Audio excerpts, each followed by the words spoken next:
All right, so you're thinking about moving to Dallas, Texas? I hope you're not making that decision based on something your cousin told you back in 2016. Because the Dallas that people are moving to today is not the same Dallas that people moved to 10 years ago. Not even close. Back then, people were buying houses for prices that would make today's home shoppers want to throw their phones across the room. Areas that people thought were way out in the middle of nowhere, yeah, they're not in the middle of nowhere anymore. The traffic changed, all the prices changed, the entire cities have changed, and honestly, some parts of the DFW transformed faster than Clark Kent in a phone booth. And that's really where a lot of people, they get blindsided, right? They show up expecting one version of Dallas and end up getting something completely different. Now look, don't get me wrong, guys. People are still moving here in droves, right? But if your picture of Dallas was painted 5 or 10 years ago, there's a good chance you've been looking at a city that doesn't exist anymore. And look, the craziest part about everything I'm talking about, guys, is most people have absolutely no idea how much it's changed until they start looking at homes. And that's when reality tends to hit harder than Thanos with his Infinity Till Stone. I'm drunk, smoke till I'm high, castle on the hill, wake up in the sky, you can't tell me I ain't fly. I know I'm super fly, I know I'm super. So when I say Dallas has changed, I'm not talking about a few new buildings downtown or a couple of new neighborhoods that are just popping up, guys. I'm talking about a completely different version of Dallas than what people remember from 5 or 10 years ago. I mean, back then, Dallas was known as a place people moved to because it was affordable. It was a city where you could leave a more expensive market, get more house, more space, and still have money left over to actually enjoy your life. And today, Dallas has kind of entered a different stage of life. It's not really that up-and-coming city anymore. It's not the hidden gem that everybody was just starting to discover, guys. Now, Dallas is one of the most talked about relocation destinations in the entire country. Companies keep moving here. The people keep moving here. Developers, they keep building here. And every year, the Metroplex keeps stretching farther and farther in every direction. The jobs are still here. People are coming in droves. The growth is definitely still here, and you can see it every day. But the experience of living in Dallas today is very different from what it was just a decade ago when I first moved. I want you to think about it like your favorite local restaurant that nobody knew about years ago. Then somebody posted it on social media, it went viral, and now there's a line out the door every single weekend. Same restaurant, same location, completely different experience. That's really probably the best way to describe Dallas in 2026. The city didn't lose what made it special, not at all, right? More people just figured it out on their own. And once all that happened, everything just started to change. And listen, if you're sitting there watching this and realizing that Dallas might be a little bit different than what you expected, that's completely normal. Honestly, that's exactly why I make these videos. Guys, if this is your first time to the channel, I'm Mark with the Dallas Relocation Guide, and we help people buy, sell, and relocate right here to the Dallas Metroplex. Look, nobody's out here giving you boots on the ground. They're showing you the insights, the intel, and really getting you dialed in on which area is going to be best for you and your family to buy your next house in. So if you're thinking about making a move, guys, feel free to reach out. All of our contact info is down in the description below and pinned to the top of the chat. Listen, my team gets it, guys. Sometimes people know exactly where they want to live. Most of the time, they don't. They just know they're thinking about making a move and they want somebody to help them make sense of all this, right? Like I said, my team is on standby and we can get you guys dialed in with the quickness. All right, but let's start with the biggest misconception that people still have about DFW, guys, that Dallas is cheap. For years, Dallas had this reputation as a city where you could leave somewhere expensive, move to Texas, buy a giant house, and suddenly you feel like you had unlocked some secret level in life. It was basically the Costco version of major cities, right? Bigger portions, bigger value, everybody leaving happy. Today, the median listing price across the DFW is about $436,000. Now, before somebody jumps into the comments saying, well, Marquez, that's still cheaper than California, I know, I'm aware. But that's exactly the point, guys. Affordable and cheap are not the same thing. Look, if you're moving from Los Angeles, San Francisco, Seattle, New York, or Boston, maybe even DC, where a lot of our clients are coming from, and you think this is actually pretty reasonable, you're right, it is. But if you're moving from a smaller market expecting 2016 Dallas prices in 2026, you're about to get hit with a reality check harder than a cold plunge at 5 a.m. Because the Dallas that people remember and the Dallas that people are moving to today are two completely different animals. And it's not just about home prices either, guys. Let's talk about the rents. Look, the median asking rent across DFW right now is probably sitting at $1,400 a month, and that's actually for like a one-bedroom, maybe even a studio. And the crazy thing is that's actually lower than it was just a year ago because we built a ton of new apartments throughout the Metroplex. But look, don't let that fool you into thinking rent is cheap. The price may have come down a little, but you're still paying it. And then you've got everything else, right? Insurance, utilities, groceries, restaurants, that random Target trip where you walked in for toothpaste and somehow spent $143. Dallas's overall cost of living is now higher than the Texas average, guys. And utilities alone, they run about 13% higher than all the national average across a bunch of these major cities. And if you've never experienced a North Texas summer before, guys, let me just say this to you. Your air conditioner is about to become the hardest working employee in your household. And then we can shift and talk about the conversation I have with people all the time. Well, Texas doesn't have a state income tax. Yes, you are correct, and it does save you money. But somewhere along the way, people heard no state income tax and translated that into everything must be cheap. That's not how any of this works, right? You still have property taxes. You still have homeowners insurance. You still have toll roads, HOA fees in many of these communities. So here's the reality of it all, guys. Dallas may absolutely still offer value depending on where you're coming from, but the days of Dallas being this bargain bin version of a major city are over. Now again, it's still a good time to get out here and buy, but the longer you wait, these prices are not going down around Dallas. And just think about it. If all the major companies are come here, what comes with that? People want to get jobs, so more people move here. Supply and demand. The more people move here, the more things will start to cost, and it just goes up and up and up. So I mean, Marquez, how did we even get here though? How did Dallas go from being one of America's best kept secrets to one of the fastest growing metros in the entire country? Well, that's where the growth story begins, and we're gonna hop all into that right now. All right, so one of the biggest reasons Dallas feels so different today is because DFW has physically expanded at a pace that most people outside of North Texas do not fully understand. Look, this is not just people moving into Dallas proper, like the center down there where you can see downtown, uptown. This is growth spreading across the entirety of the Metroplex. The region is no longer built around one central city with a few suburbs around it. Today,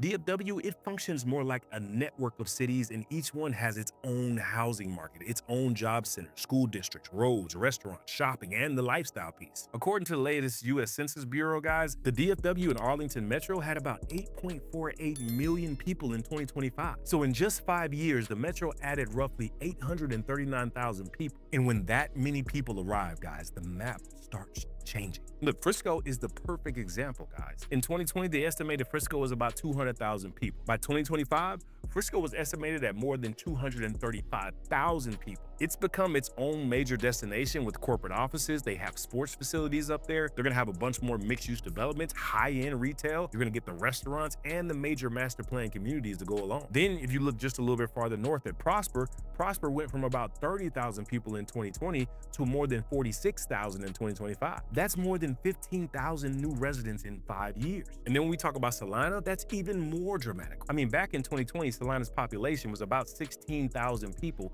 and now it's like 61,000 in 2025. And newsflash, it's still rural as hell. There's not a whole bunch up there. That is a city changing its entire identity in real time. Anna went from about 16,000 people in 2020 to over 34,000 in 2025, and that's basically doubling in 5 years. Same thing goes for Melissa, that went from 13,000 people in 2020 to 26,000 people in 2026. Princeton went from 17,000 people to more than 43,000. Look, these are not tiny dots on the map anymore, guys. These are fast-growing communities pulling in more people, more builders, more retail, and more infrastructure farther into the north and northeast sectors. And then over there on the east side, Forney, it grew from about 23,000 people in 2020 to more than 31,000 in 2025. And then we're talking about some of the other nearby cities like Fate and Roy City, and they've also seen major growth, right? Rockwall is more established over there, but even Rockwall grew from 47,000 to 53,000 over the same period. That entire eastern side of the Metroplex is very different than it was just a decade ago. If we look south of Dallas, Midlothian has become another major growth hub, right? This is why Dallas feels so much larger now, guys.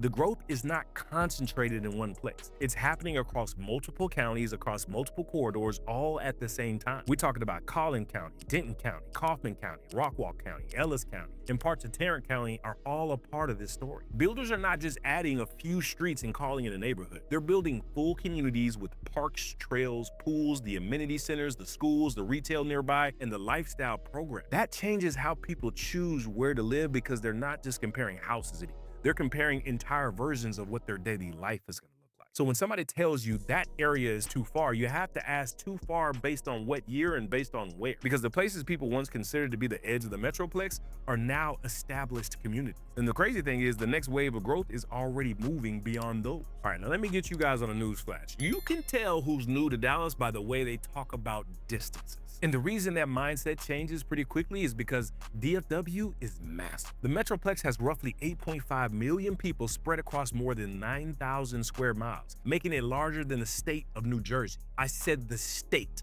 not the city. Look, one of the biggest adjustments people make after moving here is realizing that distance and the drive time are two completely different things. And the reality is, millions of people are moving around the Metroplex every single day. That's why I always encourage people to think about their commute in terms of time and not mileage. The location has become a much bigger part of the decision-making process. Look, I know you be on Instagram, I know you be on YouTube looking at these realtors who are posting house, house, house, house, hey, house, house, house, house, hey, this is what blah, blah, blah will get you 20 minutes from Dallas, Texas. Yeah, but 20 minutes, it can probably be in Princeton, which will probably take you an hour to get to Dallas. 20 minutes from Frisco is a whole bunch of different areas, but it's not gonna be a 20 minutes. The 20 minutes that they're talking about is 20 minutes at probably 5 o'clock in the morning. So the crucial question is gonna be, how often are you gonna be commuting? Where are you gonna be working? Where are the kids' activities gonna be? How often are you gonna be traveling? And what do you want your daily routine to look like, right? And then let's talk about the toll roads, because that's another part of life that catches many people by surprise. Look, roads like the Dallas North Tollway, the President George Bush Turnpike, Sam Rayburn Tollway, and the Chisholm Trail Parkway, these help people move around the Metroplex way more efficient. But they can also become a regular monthly expense depending on where you live and work. The house itself is only one piece of the equation. The location, the commute, and all the lifestyle that comes with that house matters just as much. And that's really exactly where a lot of people, they make their biggest mistake when they're planning a move down to Dallas. All right, but let's talk about where a lot of people get themselves into trouble when planning a move down here for real. Now look, the first mistake is planning around a version of Dallas that no longer exists, right? Look, DFW had about 7.8 million people in 2021. By 2025, the Metroplex had grown to roughly 8.5 million. So when someone says, hey, my friend moved there a few years ago and loved it, yeah, that's helpful, but you also need to know what Dallas looked like when they moved. The second mistake is understanding how much location actually matters. A lot of people, they focus on the house first. You really want to focus on your lifestyle first, and then we can find the house in the area that matches.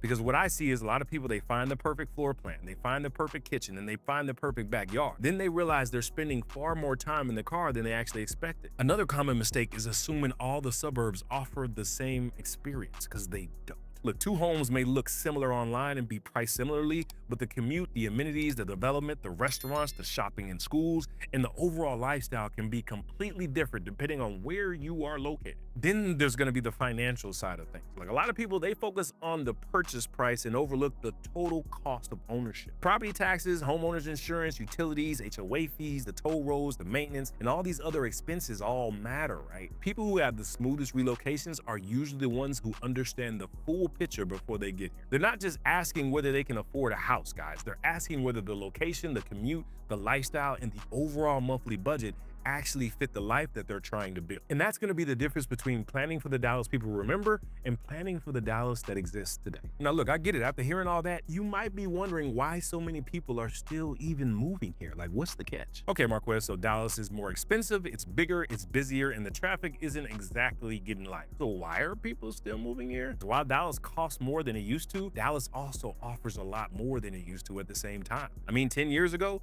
many of the places people enjoy today either didn't exist or were still in the planning stages. Today, the Metroplex is seeing billions of dollars in investment flowing into the residential markets, the commercial, the entertainment, all the mixed-use development projects. A decade ago, Frisco was really just known as a fast-growing suburb. Today, it's home to the PGA Frisco, the Dallas Cowboys headquarters, the Universal Kids Resort, the Fields development, which is bananas, and a growing list of corporate offices, new restaurants, the retail destinations, and all the new entertainment. And Frisco isn't the only example of this, right? Plano continues attracting major employers. The Colony has transformed with developments like the Grandscape, which that place is bananas. McKinney continues expanding into the commercial footprint. Prosper and Solana are seeing entirely new mixed-use districts, retail centers, and the community developments that are emerging alongside their residential growth. Developers aren't simply building homes and hoping everything else just kind of shows up later. They're building communities with restaurants, they're building communities with shopping, trails, parks. They're gonna have their own entertainment, their own office space, healthcare, and amenities that allow people to live,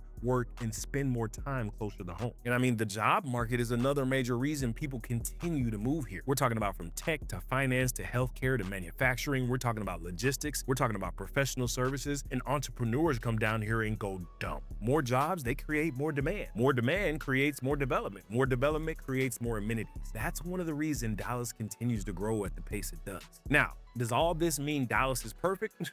Bruh. Of course not. Every growing city has its own challenges, but when people ask why Dallas costs more than it used to, part of the answer is simple. You're not paying for the Dallas of 2016. You're paying for the Metroplex that has significantly more jobs, more entertainment, more restaurants, more retail, more infrastructure, more development, and more lifestyle options than it had decades ago. And that's going to be the reason why so many people continue to move here. But look, before you pack your bags, guys, and head to Texas, there's one more thing that you really need to understand. There is one budgeting mistake that I see people make all of the time. They budget for the house and forgot to budget for everything that's attached to it. Look, a lot of people, they find the home that they love and they run the mortgage payment, and then they think that they've got the numbers all figured out. But then the rest of the expenses, they start introducing themselves. Property taxes, homeowners insurance, HOA fees, utilities, toll roads, maintenance. And suddenly the monthly budget looks a little different than it did on Zillow. And be careful when you're on Zillow or Realtor.com and you look at the little payment at the bottom. They don't really be calculating your property taxes in there if you ever go down there and pay attention. So they'll give you one number, but then when you go down there and click on it, if you want to go ahead and add 2%, 2.5%, then you'll get a real number and your jaw may drop a little. Another one would be homeowners insurance has become a much bigger conversation over the last few years, right? I mean, the median Texas homeowner was paying about 60% more for insurance in 2024 as well than they were back in 2019. Utilities, that's another expense that people sometimes underestimate. Now, I'm not gonna lie to y'all and act like it's just crazy numbers. I got a 5-bedroom, 4-bathroom house. I got a family of 5, and my utility bills in the summertime is probably anywhere from $250 to $325 as far as our light bill. Back in the day, 10 years ago, that was probably a little bit closer to $150, $200. So we've definitely seen that increase. And if you're buying in a newer community, you're also going to want to understand whether there are HOA fees, do you have mud taxes, or any PID assessments attached to your property. They're not necessarily deal breakers, but they are a part of the total financial picture, so you need to know about it. Then there's going to be those expenses that don't show up on most mortgage calculators, right? The toll bills, the sprinkler repairs, the water heater that decides to retire without giving a 2 weeks notice, unless you're going to buy new construction and you're under that warranty. But then you're going to have those moving expenses, emergency savings, and all the little things that come up with owning a home. Look, the people who have the smoothest relocation experience are usually the people who understand the full budget before they move, because the purchase price is only part of the story, guys. The real number is what it costs to live there after the moving truck leaves. I guess the question really becomes, after all these changes, is Dallas even still worth moving? So guys, I get it. You're probably sitting there thinking one or two things right now. Either Marquez just talked me out of moving to Dallas, or I'm already halfway packed on my way there. And honestly, both reactions are kind of fair to me. Over the last decade, guys, millions of people and thousands of companies looked at North Texas and came to the same conclusion. This is a great place to build a career. It's a great place to grow a business, raise my family, or create some new opportunities. And the result of all this is a Metroplex that's larger, busier, more developed, and more expensive than it used to be. If you're expecting an undiscovered bargain city with cheap homes, easy commutes, and very little growth, your experience probably won't match your expectations. The Dallas in 2026 is a major metropolitan area competing with some of the biggest and fastest growing regions in the entire country. And for many people, that's exactly why they want to be here, guys. Now, what I've seen is the people who seem the happiest after moving here are usually the people who understand that before they arrive. They take the time to learn what Dallas is today instead of relying on what they heard about it years ago. And that's really the takeaway from this entire video, guys.